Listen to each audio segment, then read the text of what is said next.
Chapitre 11. Le lundi, après l'entrée à Jérusalem, le jour. Jésus sort de bonne heure de la tente d'un Galiléen, là-bas sur le plateau de l'Oliveraie, où de nombreux Galiléens se rassemblent à l'occasion de la solennité. Le camp dort tout entier sous la clarté de la lune qui se couche lentement, enveloppant d'une blancheur argentée les tentes, les arbres, les pentes et la ville qui dort tout en bas.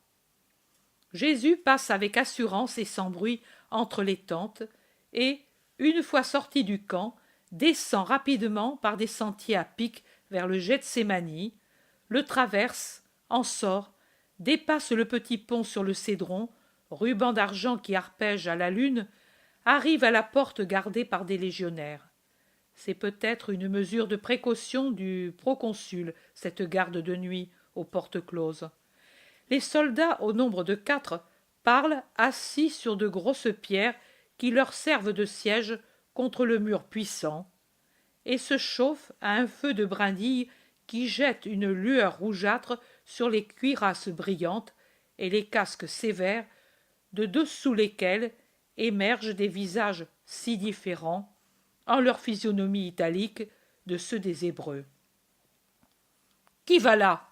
dit le premier, qui voit apparaître la haute figure de Jésus de derrière le coin d'une masure voisine de la porte, et il saisit la hampe de la lance pointue qu'il tenait appuyée au mur voisin, et, imité par les autres, il se met en position réglementaire. Sans donner à Jésus le temps de répondre, il dit « On n'entre pas. Ne sais-tu pas que la seconde veille est déjà à sa fin ?»« Je suis Jésus de Nazareth. J'ai ma mère dans la ville.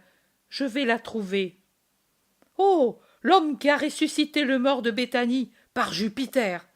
Je vais le voir finalement. » Et il s'approche de lui pour le regarder avec curiosité, tournant tout autour de lui, comme pour s'assurer que ce n'est pas quelque chose d'irréel, d'étrange, mais vraiment un homme comme tout le monde. Et il dit « Ô Dieu! Il est beau comme Apollon, mais tout à fait comme nous, et il n'a ni bâton, ni barrette, ni aucun insigne de son pouvoir. » Il est perplexe. Jésus le regarde patiemment, en lui souriant avec douceur.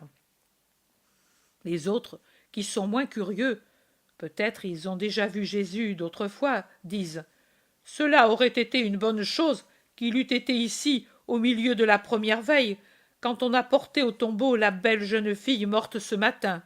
Nous l'aurions vue ressusciter. » Jésus répète doucement « Puis-je aller trouver ma mère ?» Les 4 soldats se secouent. Le plus âgé parle. « Vraiment, l'ordre serait de ne pas laisser passer, mais tu passerais quand même. Celui qui force les portes de l'Hadès peut bien forcer les portes d'une ville fermée. Et tu n'es pas homme à provoquer des soulèvements.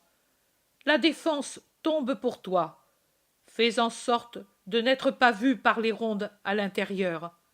Ouvre, Marcus Gratus. Et toi, passe sans bruit. Nous sommes soldats, et nous devons obéir. Ne craignez pas, votre bonté ne se changera pas pour vous en punition. » Un légionnaire ouvre avec précaution un portillon ouvert dans le portail colossal et dit « Passe vite. La veille finit d'ici peu et nous sommes remplacés par ceux qui vont arriver. Paix à vous. Nous sommes des hommes de guerre. Même dans la guerre, la paix que je donne demeure, car c'est la paix de l'âme. » Et Jésus s'engouffre dans l'obscurité de l'arcade ouverte dans l'épaisseur des murs. Il passe en silence devant le corps de garde qui, par la porte ouverte, laisse passer la lumière tremblante d'une lampe à huile, une lanterne ordinaire, suspendue à un crochet du plafond bas, qui permet de voir des corps de soldats endormis sur des nattes étendues sur le sol, enveloppés dans leurs manteaux, les armes à leurs côtés. Jésus est dans la ville désormais, et je le perds de vue pendant que je regarde rentrer 2 des soldats de tout à l'heure qui regardent si lui s'est éloigné avant d'entrer pour éveiller ceux qui dorment pour la relève. Le plus jeune dit: On ne le voit déjà plus. Qu'aura-t-il voulu dire par ces paroles? J'aurais voulu le savoir. Il fallait le lui demander. Il ne nous méprise pas. L'unique Hébreu qui ne nous méprise pas et ne nous étrangle pas en aucune façon, lui répond l'autre, qui est dans toute la force de l'âge. Je n'ai pas osé, moi, paysan de Bénévent, parler à quelqu'un que l'on dit Dieu. Un dieu sur un âne. Ah ah. S'il était ivre comme Bacchus, il pourrait. Mais il n'est pas ivre. Je crois qu'il ne boit même pas du mulsum. Tu ne vois pas comme il est pâle et maigre? Et pourtant les Hébreux. Eux, oui, ils boivent, bien qu'ils affectent de ne pas le faire, et ivres des vins forts de ces terroirs et de leur Sicéra. Ils ont vu un dieu dans un homme. Crois-moi, les dieux, c'est une fable. L'Olympe est vide, et la terre n'en a pas. S'ils t'entendaient. Tu es encore un enfant, au point de n'être pas candidat et de ne pas savoir que César lui-même ne croit pas aux dieux, et que n'y croient pas les pontifes, les augures, les aruspices, les arvales, les vestales, ni personne. Et alors pourquoi? Pourquoi les rites? Parce qu'ils plaisent au peuple et sont utiles aux prêtres et servent à César pour se faire obéir comme s'il était un dieu terrestre tenu par la main par les dieux de l'Olympe. Mais les premiers à ne pas y croire sont ceux que nous vénérons comme ministres des dieux. Je suis pyrrhonien, j'ai fait le tour du monde, j'ai fait beaucoup d'expériences, mes cheveux blanchissent aux tempes et ma pensée a mûri.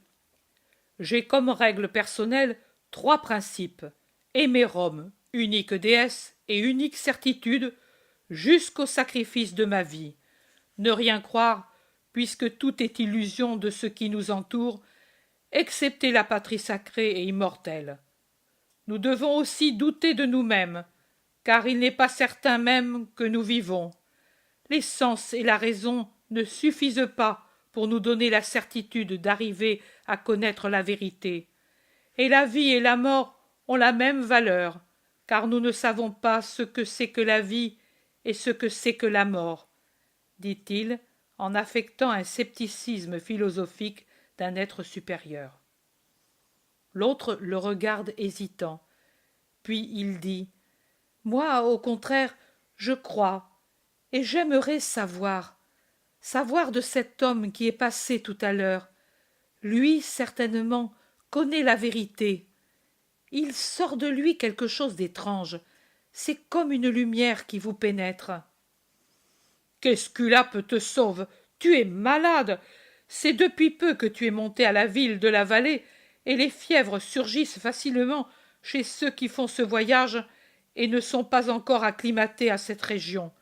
Tu délires, viens, il n'y a rien de tel que le vin chaud et les aromates pour faire sortir en sueur le venin de la fièvre jordanique. Et il le pousse vers le corps de garde. Mais l'autre se dégage en disant: Je ne suis pas malade, je ne veux pas de vin drogué. Je veux veiller là, en dehors des murs. Il montre l'intérieur du bastion et attendre l'homme qui s'est nommé Jésus. Si cette attente ne t'ennuie pas, je vais réveiller ceux-ci pour la relève. Adieu.